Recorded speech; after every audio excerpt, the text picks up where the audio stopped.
never give in. Never, never, never.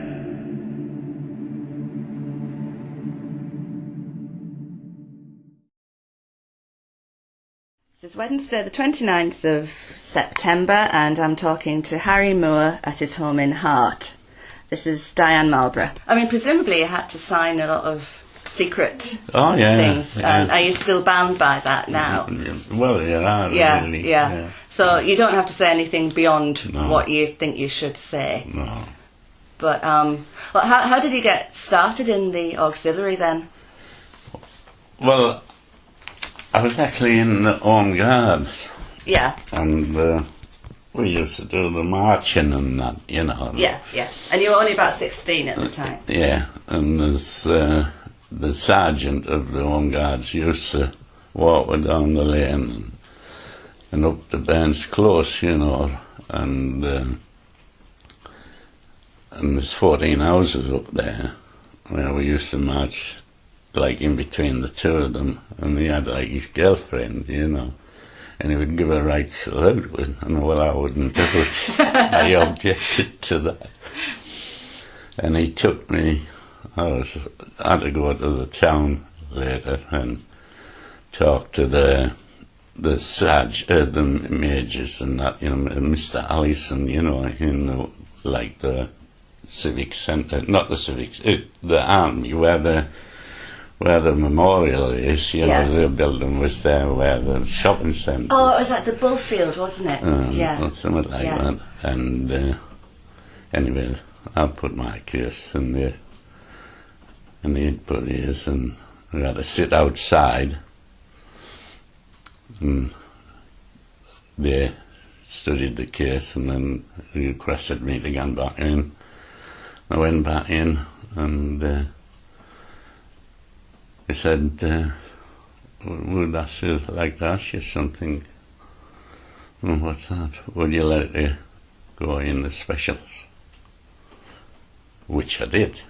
And did you know about the specials? No, that's why when we were walking around in that wood, you know, they were asking if we could touch anything, see anything, and suspicious. So they took you up to a wood and just made you walk about? And walk about, yeah. And it was where we were standing at the finish, like talking, in the middle of the wood, and there was the thing, the door lifted up, and underneath was all dug out. And that was hidden under a log, you said? Eh? Under a log? Yeah. Yeah? Oh, just an old log, you know, like what woods are.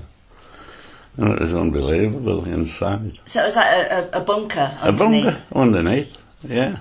With beds and things in? Beds and that. And we had to, if anything happened, that's where we had to make our way to. Yeah. And there was only like two of us, myself and Frank Darwin, the farm down there, and then a couple from Hart Station and different places, you know, Billingham, Stockton, odd one of you. About how many of you? There was about a dozen of us all together. And who was in charge? Well, it was Frankie Darwin was the main one here on us. But, you know, we sort of went away on the weekends and that with this army and that, you know, in the firing range on the moors and that and things like that, you know. So you learnt how to shoot and explosives? And throw hand grenades and things like that, you know. Is that something that the normal Home Guard did as well?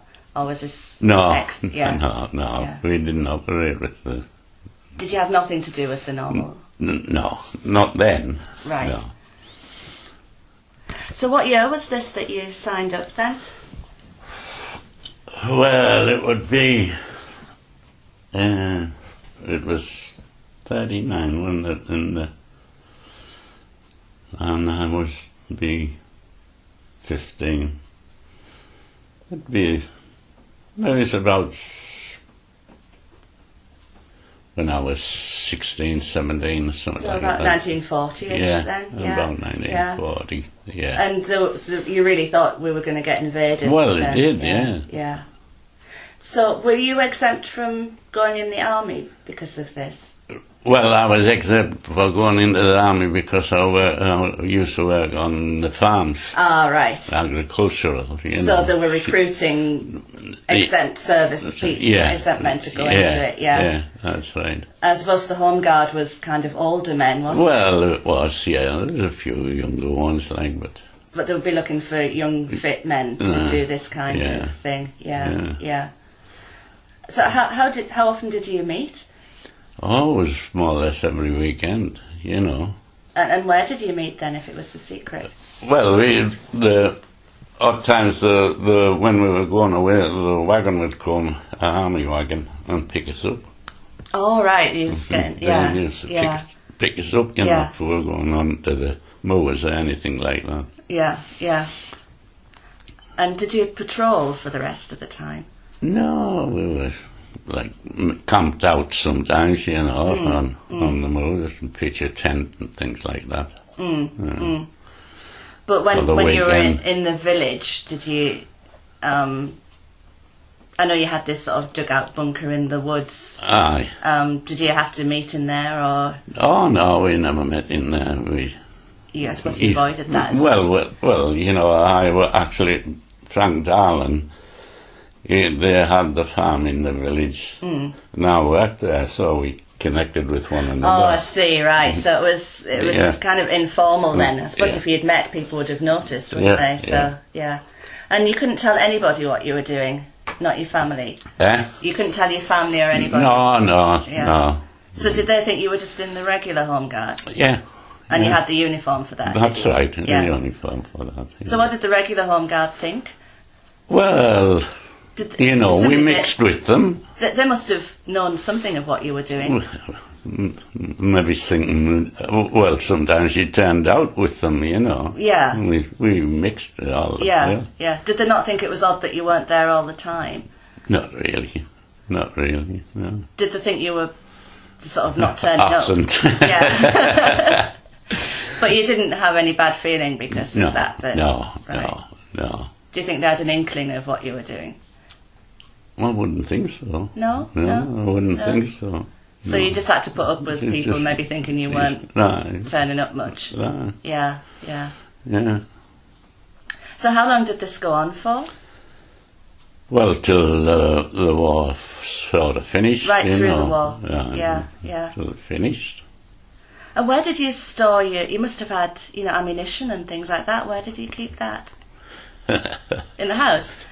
Really? Yeah. Just hide it somewhere. Yeah. What about your family? Did they know it was there? No. So you had live ammunition in your house? Yeah. Right. I suppose you had to keep it with you, really. Well, you had to. If there was an invasion, you would need it, wouldn't you? Revolvers, you had a revolver and things like that. And Tommy gun. Yeah. Strange. Aren't they quite big, Tommy guns? No, it's just like a hand, like a handgun. A Tommy gun would be about like that, and with a good handle on. Right. And it was like a mini machine gun.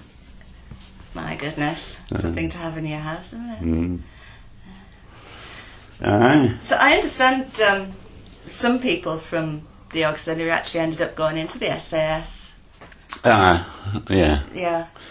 Oh no, we were more tied down with agricultural, Yeah, and they were exempt. You were exempt from the army. Yeah. So you don't know anybody who went abroad? No. But I mean, you had to be ready to fight. Oh, I had to. It was a very real thing. Oh, it was. Yeah. Did you feel? I suppose at 16, do you feel frightened? Did it really dawn on you? It was another day's work, really. Quite exciting, I would have thought, really. Yeah. And to be special as well when you're 16 must have been... It was... Hard not to tell anybody, though. How did you get by without not telling anybody? You just sat out. Yeah. Did you have to sign the Secrets Act and things like that? Yeah. I'm not sure how a 16-year-old today would cope with that. No. I mean, it's hard to understand how real it was. You know, that it wasn't like Dad's Army. It wasn't a game. You really it wasn't did expect a game. to have to fight. It wasn't a game. No. No game. Well, thank you very much indeed.